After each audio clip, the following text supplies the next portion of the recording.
Well, hello and welcome to this edition of Engage with Eagle Forum. I'm Eagle Forum President Colleen Holcomb, and I have the great privilege of being joined by one of my personal heroines, one of my favorite ladies to get to hang out with. This is one of the great privileges of being involved with Eagle Forum. We get to spend time with some really, truly remarkable people. We're going to hear from Cathie Adams today. Cathie is our first vice president at Eagle Forum. She spent many years as Eagle Forum president of Texas Eagle Forum. Cathie has served in a number of different capacities with Eagle Forum. She serves as our issues chair for climate change, and she's also editing the Eagle Forum Report, which is a remarkable publication. If you haven't checked it out, I certainly encourage you to do that. Cathie, welcome. Thank you so much. It's a privilege and honor to be with you, Colleen. I'm so grateful for who you are and what you're doing. Oh, you're so kind. Well, thank you so much. We're doing this series on Engage to talk to some of our leaders, and Tabitha, you've heard from Tabitha and Kirsten, and Tabitha has remarked, as we all have, just how encouraging it is to be involved with Eagle Forum because of the great mentorship and the tremendous legacy of faithfulness that Eagle Forum has. So we wanted to introduce our audience to some of those Eagle Forum members who've been serving for a long time. So Cathie, can you just tell us, how did you get started in grassroots activism? I became involved when I was sitting in a Sunday school class, and there was a lady who was asking for volunteers in a crisis pregnancy center. And my husband and I have 5 children in heaven. We have one son, and he has 5 children. So God has a way of just blessing regardless. But I knew what death and separation meant. Mm-hmm. I had felt that pain, and it was not my choice. Mm-hmm. And I thought no woman would want to suffer with that for the rest of her life. So that was an issue that drew me out of the pew. And I took training, and then I began, working in that crisis pregnancy center, and then suggested that there be one in the community where we lived.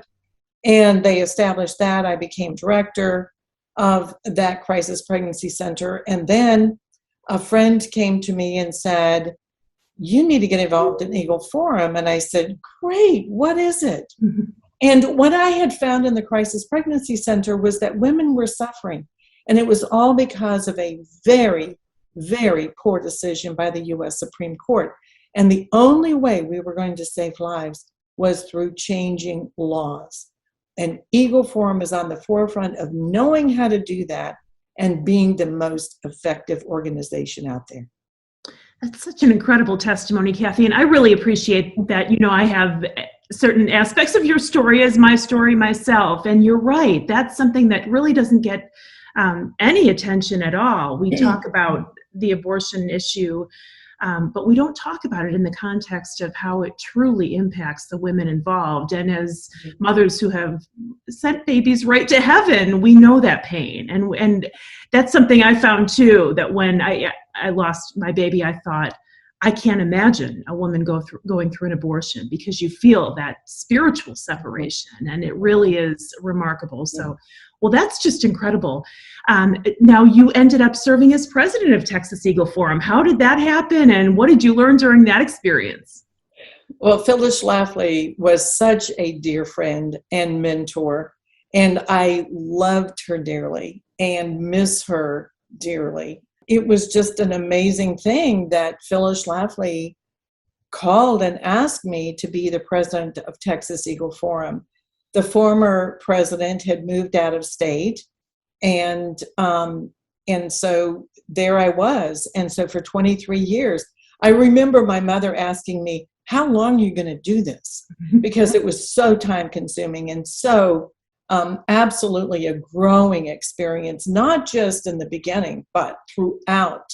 And I never got to the point where I felt, okay, now I feel comfortable in this. Now I can do this job. But it was always growing, always learning. And I love learning. And so it was a good fit for me. That's perfect. Well, you were certainly an excellent president and a great fit for the organization. It's true. You think, well, I'll hand it off to somebody else when there's not so much need, and that day never comes. But you mentioned that you got involved with Eagle Forum because of the life issue, but we deal with so many other issues. What are some of the other issues that you dealt with, particularly in your time as Texas Eagle Forum president? Well, because of the life issue again, I went to the Women's Conference in Beijing, China in 1995. And that was an eye-opener. I thought, oh my goodness, the corruption. Hillary Clinton was there to speak. And the women who were attending that conference thought she was some heroine. And I thought, oh my goodness, she is not a role model for my, if I had daughters or granddaughters at the time, and I did not. But I was just amazed at the kind of influence then it had even on policies in the U.S. And we think that we're sitting at the top of the mountain and that we're the big superpower and that we're leading the world. And I saw too much influence on American policy coming from the UN. So then there was another gentleman that I knew by the name of Henry Lamb, who's gone to be with Jesus at this point. But Henry said, you need to go to Kyoto, Japan. This was in 1997. And I said, for what? And he said, for the climate change meeting. And I said, Henry, I don't know that issue. He said, you'll learn it. And so at that point, I started making reservations. And lo and behold, there I was with some friends in Kyoto, Japan. And that was my first climate change meeting. And I saw so much more corruption and policies that were affecting American laws and policies. And I thought, oh my, this is very important, especially being a Texan, because of course, petroleum and refineries, I mean, these are just natural to Texans. But all of a sudden we're hearing that that's bad and we need to keep oil in the ground and coal in the ground and we need to just survive on wind and solar. Well, if you remember last year, Texas, of all places, was like in a grocery store starving because we had a cold spell and those windmills froze. And our state policies under our current governor, Abbott, have gone more and more into the green energy. And so as a result, we didn't have power for like a week. And there were people who even died as a result of not having power during a cold spell. And so anyway, it's an issue that affects the entire country, the entire world. And even now, we have heard from John Kerry, who is, of course, working with the president and as his ambassador for climate change. And he's saying, even the war in Ukraine, we cannot take our focus off of climate change. And so it is an issue that is ruling the world and even starving states like Texas of energy. The goal is to downsize our energy production in order to make us dependent upon other nations in order to transfer wealth. That's what it's all about. Well, we hear so much about climate change, and it's really being sold as this invitation to virtue, if you espouse green policies or anything that's labeled green, that's the new virtue in society. So what would you recommend to young people hearing about this agenda? What does it mean to be a responsible citizen as it relates to the environment? Well, I think that most young people watch things like TED Talks. I will suggest that they look for the name online, Michael Shellenberger, because he is a man who was extremely influential during the Obama administration in getting lots and lots of federal money going into green renewable energies. Now the man is awakened because he says very clearly, and I heard him in Bonn, Germany just a very few years ago, making this very clear statement that we cannot transfer all of our energy to renewables. It's not dependable. because when it freezes like it did in Texas, we don't have windmills that work. When it is cloudy and the sun is not shining, the solar panels don't work. And besides that, in order to dismantle those renewable energies, because they do wear out and they have a short lifespan, then it is creating more pollution. It is creating more landfill than is imaginable. And that goes into our drinking water, and it's like, oh, we better rethink this. So Michael Schellenberger is a very good source who is awakened to the fact that we cannot transfer all of our needs to renewables. It is not possible because the wind doesn't always blow and the sun doesn't always shine, and that we had better be looking at other things that don't pollute, like nuclear energy and even clean coal and clean gas. Now, I don't know that he's going to go so far as to say that, but I can say that those two energies are clean and are dependable, and they can keep our engines running in America. Thanks, Cathie. That is really insightful, and we'll include his information in the show notes for anybody who's interested in more research on that issue. Can you tell us a little bit about how does Eagle Forum Texas operate? We know you have an unusual state legislature. So how did you effectuate your operations in doing your citizen lobbying in Texas all those years? Well, I think Phyllis Schlafly taught us to get involved in the political process. Go to your precinct convention, become a precinct chairman. The very, very first steps. And as she has a pamphlet that says that the most powerful position in America is not the president of the United States, but is the precinct chairman. And so getting involved at that very local level, and then you get involved with helping your friends win elections. And sometimes you're even thrust in those positions yourself, and you become accountable to a lot of people. And one thing that is really a strong point in Eagle Forum that I think needs to be shared across the nation is that when you get elected to anything, you are serving those people. It is not lording over people and shutting down businesses or saying that you have to put a face diaper on your face. No, it is serving people and what is good for people. And then what's good for people is also going to be good for the economy. So it is serving people. And I love doing that. I love helping people become all they can be too. You've done a tremendous job with that, and that's right. You mentioned you were even at one point elected the chair of the Texas Republican Party. Isn't that true? Yes. I had been elected about a year before that as the Republican National Committee woman. And then I was sitting in St. Louis at a meeting and received a text from a friend saying that the current chairman stepped down. And that meant that there would be a special election elected by the state Republican Executive Committee of the new chairman. And the vice chair at that time was not in a position that he could take over as chairman. And in Texas, the rules dictate that if the vice chair is a man, then the chairman has to be a woman. And so that just opened me up to be in the right place at the right time.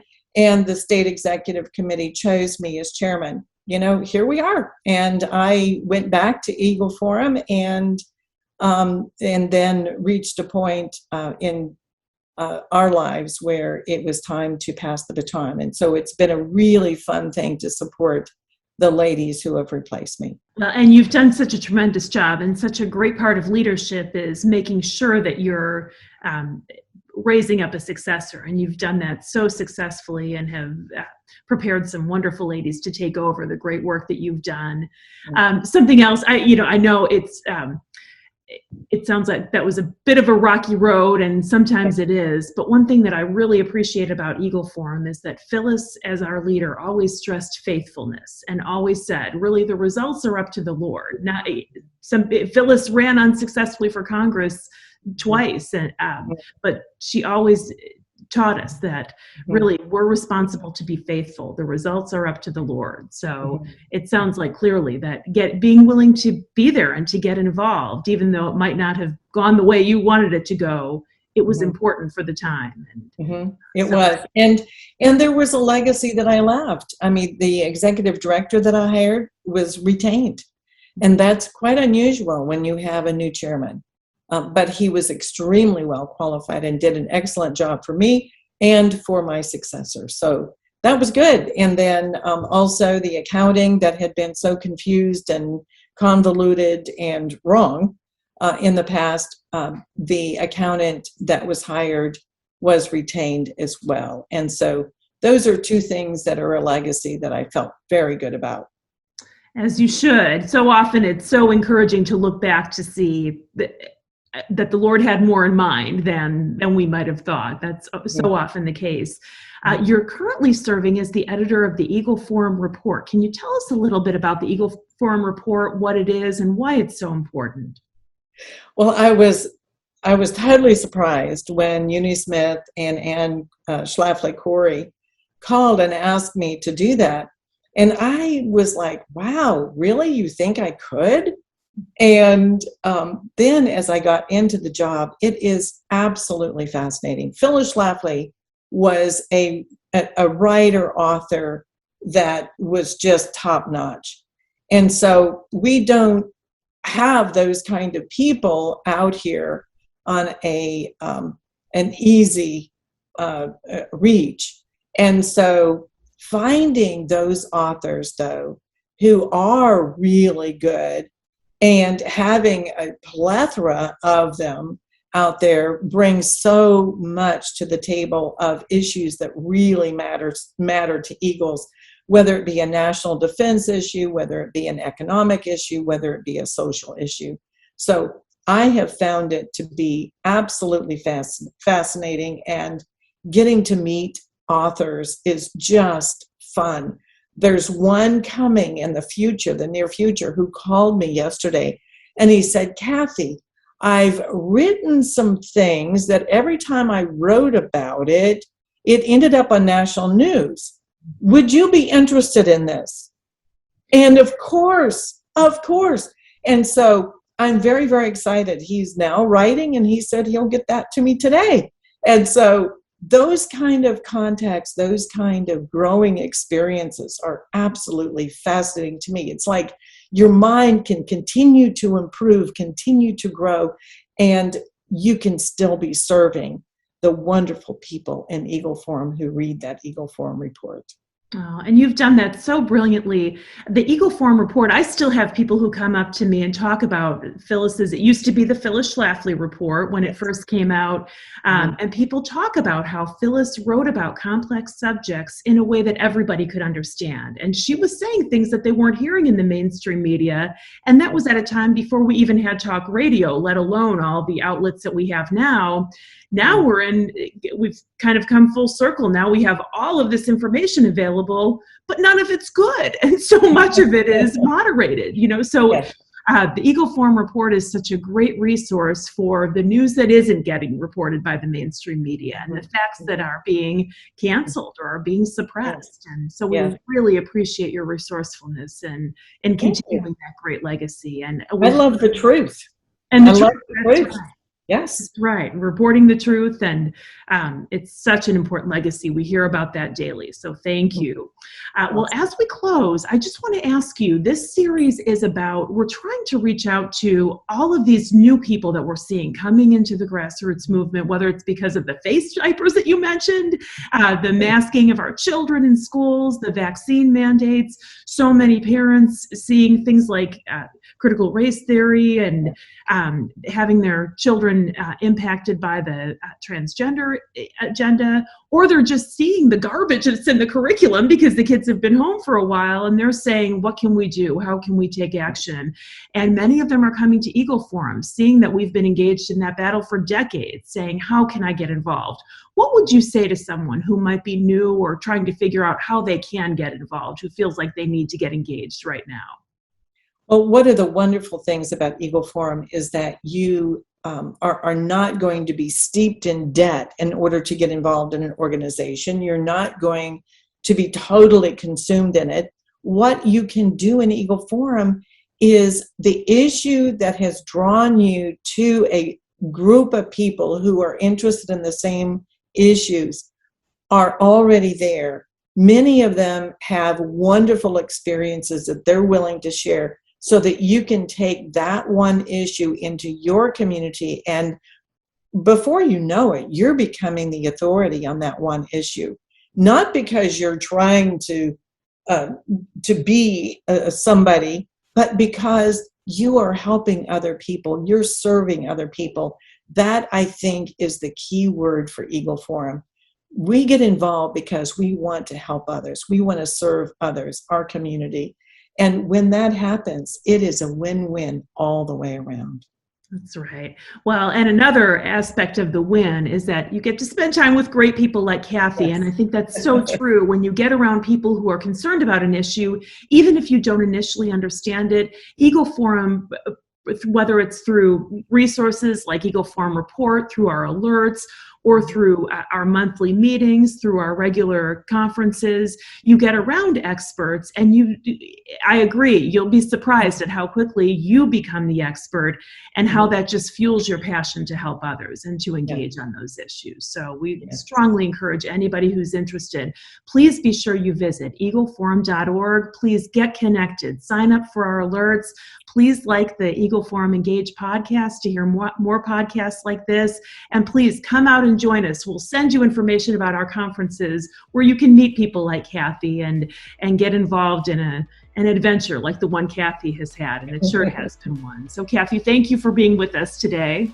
Absolutely. What a privilege. And Colleen, thank you again for your strong leadership and really, really brilliant leadership as well. So thank you so much.